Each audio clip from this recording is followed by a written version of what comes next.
ഇന്നത്തെ വീഡിയോ ഒരു ഞായറാഴ്ച ദിവസമാണ് കേട്ടോ. രാവിലെ തന്നെ തുടങ്ങിയ മഴയാണ്. ഇപ്പോഴും നല്ല തകർത്ത് പെയ്യുന്നുണ്ട് കേട്ടോ. നമ്മുടെ ചെടികൾക്കൊക്കെ വെള്ളം ഒഴിച്ച് കൊടുക്കാലോ എന്ന് കരുതി നോക്കിയപ്പോൾ എല്ലാം നല്ല നനഞ്ഞ് കുളിച്ച് സൂപ്പറായിട്ട് നിൽക്കുന്നുണ്ട്. മഴ കിട്ടാണ്ടിരിക്കുന്ന ചെടികൾക്കൊക്കെ കുറച്ച് വെള്ളമൊക്കെ ഒഴിച്ച് കൊടുത്ത് ഞാൻ അതിൽ ഇങ്ങനെ നടക്കുന്നുണ്ട് കേട്ടോ. തോയ്ക്കുട്ടി നല്ല ഉറക്കത്തിലാണ്. മൊത്തത്തിൽ മഴയൊക്കെ ആയതുകൊണ്ട് പുള്ളിക്കാരി പുറത്തോട്ടൊന്നും ഇറങ്ങാണ്ട് അങ്ങനെ ഇരിക്കുകയാണ്. ചീരയൊക്കെ ഞാൻ നട്ടിട്ടേ ഉള്ളൂ. എല്ലാം തന്നെ മുളച്ച് വന്നിട്ടുണ്ട്. അതൊക്കെ ഒന്ന് മാറ്റി നടണം. പിന്നെ കുറച്ച് പച്ചമുളക്, കാന്താരി അങ്ങനെ ഇതിലേക്കായിട്ട് എന്തൊക്കെയോ നട്ടു വെച്ചിട്ടുണ്ട് കേട്ടോ. ഇലക്രൂസിന്റെ ഇലകളൊക്കെ ഒരുപാട് ഞാനിപ്പോൾ കറി വെച്ചു. അതാണ് ഇങ്ങനെ കോല് പോലെ നിൽക്കുന്നത്. ഇലകൾ നുള്ളി എടുത്തത് കൊണ്ടേ. സൈഡിൽ കുറച്ച് മുളക് ഉണ്ടായി നിൽക്കുന്നുണ്ട്. പാവലൊക്കെ അതിലേ കയറി പോയിട്ടുണ്ട് കേട്ടോ. കുഞ്ഞു പാവൊക്കെയാണ്. എന്നാ പിന്നെ കിച്ചണിലോട്ട് പയ്യെ. മഴയൊക്കെ തകർത്തൊക്കെ പെയ്യുന്നുണ്ടെന്നേ.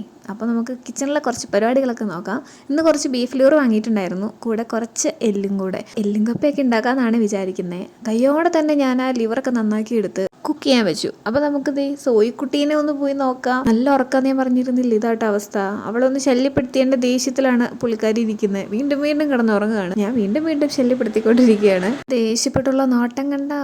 എന്താലേ ഇച്ചിരി മഴയോ തണുപ്പോ ആയി കഴിഞ്ഞാൽ പുള്ളിക്കാരി ഇതിങ്ങനെയാ. അപ്പോഴേക്കും നമ്മുടെ ബീഫ് ലിവറൊക്കെ അതേ സെറ്റായിട്ടുണ്ട്. ഇനി അതൊക്കെ നമുക്കൊന്ന് റെഡിയാക്കി എടുക്കാം. അതിനുവേണ്ടി വേറൊരു ചട്ടിയൊക്കെ വെച്ചിട്ട് ഇതുപോലെ റോസ്റ്റ് ചെയ്ത് നല്ല അടിപൊളിയായിട്ട് എടുക്കുന്നുണ്ട്. അതിൻ്റെയൊക്കെ സെപ്പറേറ്റ് വീഡിയോ ഓൾറെഡി ഞാൻ അപ്ലോഡ് ആക്കിയിട്ടുണ്ട് കേട്ടോ. ഇനിയിപ്പോൾ ഈ വെണ്ടയ്ക്കയിൽ എന്തെങ്കിലും പരീക്ഷണം നടത്തണം. ഇത് മാത്രമായിട്ട് ഉണ്ടാക്കി ആരും കഴിക്കില്ല. അപ്പം ഞാൻ കുറച്ച് ചെറുപയറും കൂടി ഇരിക്കുന്നുണ്ടായിരുന്നു. അതോടെ എടുത്തിട്ട് ഒരു തോരൻ അങ്ങോട്ട് സെറ്റാക്കിയിട്ടുണ്ട്. കുഴപ്പമില്ല, അങ്ങോട്ട് കഴിക്കുക. അങ്ങനെ ലഞ്ചൊക്കെ കഴിഞ്ഞു. ഇനി ഞാനൊരു ഈവനിങ് ഒക്കെ ആയപ്പോഴാട്ടോ കിച്ചണിൽ കയറുന്നത് തന്നെ. അപ്പം എന്നാൽ പിന്നെ എല്ലും കപ്പ ഉണ്ടാക്കാൻ നോക്കാം. കപ്പയൊക്കെ വെന്തുകൊണ്ടിരിക്കുക കേട്ടോ. നന്നായിട്ട് തിളച്ചുകൊണ്ടിരിക്കണം. അങ്ങനെ കപ്പയൊക്കെ അത് വെള്ളമൊക്കെ പോകാൻ വേണ്ടിയിട്ട് ഇങ്ങനെ ഒരു അരിപ്പ പാത്രത്തിൽ ഊറ്റി വെച്ചേക്കുക കേട്ടോ. ആ സമയം കൊണ്ട് തേങ്ങ കുറച്ചെടുത്തിട്ട് വറുത്തെടുക്കാമെന്ന് വിചാരിച്ചു. കറിവേപ്പിലൊക്കെ ഇട്ട് കൊടുത്തതിൻ്റെ കുറച്ച് ഗരം മസാലയൊക്കെ ഇട്ട് കൊടുത്ത് അടിപൊളിയായിട്ട് കിട്ടിയിട്ടുണ്ട്. ഇനി നമുക്ക് മിക്സിങ് തുടങ്ങാം. ഞാൻ ആ കുക്കറിൽ തന്നെയാണ് ഇട്ട് കൊടുത്തേക്കുന്ന കപ്പയൊക്കെ. നല്ലപോലെ മിക്സ് ചെയ്യാൻ നോക്കിയപ്പോൾ എനിക്കത്ര സെറ്റായില്ല ഗൈസ്. അപ്പോൾ ഞാൻ വേറൊരു പാത്രത്തിലോട്ട് അങ്ങോട്ട് കമത്തിയിട്ടുണ്ട്. എന്നിട്ടെന്താ നല്ലപോലെ അങ്ങ് മിക്സ് ചെയ്ത് കൊടുക്കുക. അങ്ങനെ മിക്സ് ചെയ്ത് ഈ ഒരു പരുവം വരെ എത്തിച്ചിട്ടുണ്ട് കേട്ടോ.